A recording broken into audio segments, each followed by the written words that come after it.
So Dragon Ball Super Chapter 74 had just dropped, or the translations for it just dropped, and I gotta say this chapter was a certified banger for sure. I felt like as well, especially in comparison to last chapter, this chapter was so much better since last chapter, Goku technically beat Granolah, but Granolah just kind of off-guarded him and surprised him, and that was the whole reason he won, which I felt was very scuffed and kind of bullshit.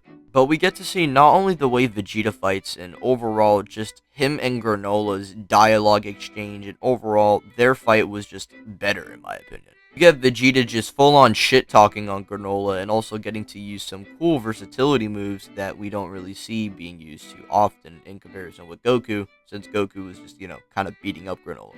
And with that being said, ladies and gentlemen, let's just dive right into this review. I hope you guys do enjoy the video, and I hope you guys did enjoy this week's chapter. Hey, collecting rings like I'm Sonic.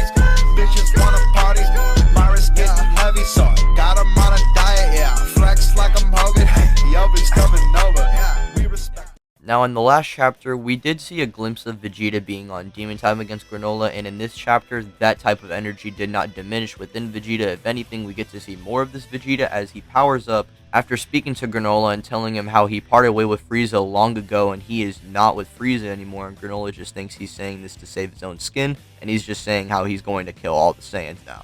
Vegeta says how he expected as much, and if he has that stance, then why should he hold back, as he then powers up into Blue Evolution and says prepare to perish along with your people's history. Now, initially against Granolah, Vegeta definitely does get his ass beat and is doing far worse than what Goku is doing in MUI, obviously. However, that doesn't mean we cannot appreciate Vegeta's fighting style and him basically making up the lack of power with versatility. And overall, Granolah has to go about a different approach fighting Vegeta in comparison to Goku because he can't use his clones to try and surprise him.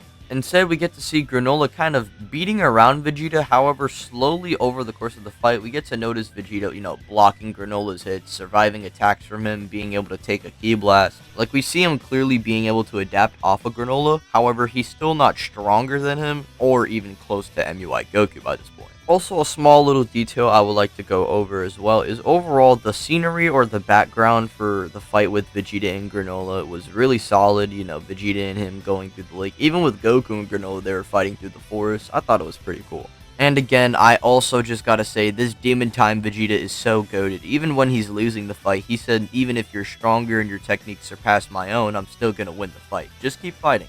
Vegeta fucking weaves Granolah's blast, and this leads into the blast hitting Granolah City, and Vegeta even taunts him saying you're fine blowing up what's left of the city, full of all those precious memories, almost similar to 17 taunting Jiren in the Tournament of Power. Vegeta also takes note of Granolah's absurd power and how he also lacks the battle experience to back it up. And I think it's also interesting as well when Vegeta is just questioning to him, what did he do to get this power? Did he train? And Granolah is just saying how he didn't need to train. There's no need. And this got me thinking while reading the chapter. Granolah currently is a man who will do anything to get to the top in order to complete his goals, whereas Vegeta, or at least this Vegeta, is a man who will train to do whatever it takes to get to the top. Which is why I find this fight probably so interesting. It's a really great dynamic between these two. And it's also great because it also self-reflects off of Vegeta because he too used to think this way. Having royal blood, he thought he was just above everybody. But he knows you have to work hard in order to actually get somewhere.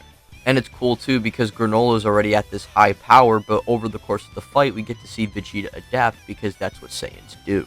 Granolah is at a limit, whereas Vegeta always constantly breaks his limits. So inevitably, he's going to reach a limit that Granolah can't, and he's going to break that limit and then break that limit. As Vegeta is slowly getting the upper hand, even managing to damage Granolah, Granolah would just finish him off before he can get the chance to adapt even more. However, as Vegeta spits out blood, he would remark to himself and to Granolah how he's glad that there's no one around them, no people to protect, basically no weights on him, and not to mention him fighting Granolah is honestly a feeling he hasn't felt in quite a long time.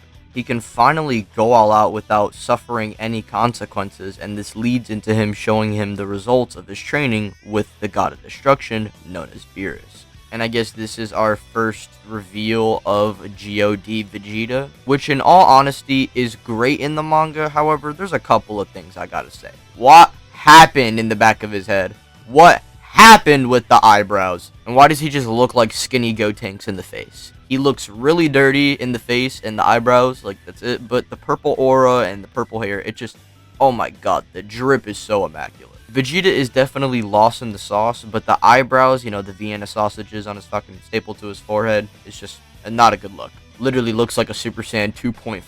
Like, what the fuck is this? Which is honestly frustrating because this makes me have a love-hate relationship with this transformation. I love it because of the sauce, and purple's my favorite color, and Vegeta is just immersed in this sauce. But the eyebrows, the back of his head, and just his face with the transformation looks so dirty, man. However, narratively, I will say the form is quite fitting. Vegeta is on Demon Time, and this chapter is honestly one of Dragon Ball Super's best, and one of the best chapters I've seen in a while, to be honest. Overall, this chapter, I would say, is a 10 out of 10, or a 9 out of 10, whatever you want to call it. You know, everybody says, well, there's no such thing as a 10 out of 10. Well, whatever is closest to a 10 out of 10, I'm giving this chapter. I fucking love this chapter. And honestly, I can't wait to see more of this arc. In general, Dragon Ball Super's manga just hasn't missed for me, except for the Tournament of Power, but they kind of redeemed that with the Moro and Granolah saga, and I'm honestly hyped. Are you guys hyped? Let me know down in the comment sections if you're hyped.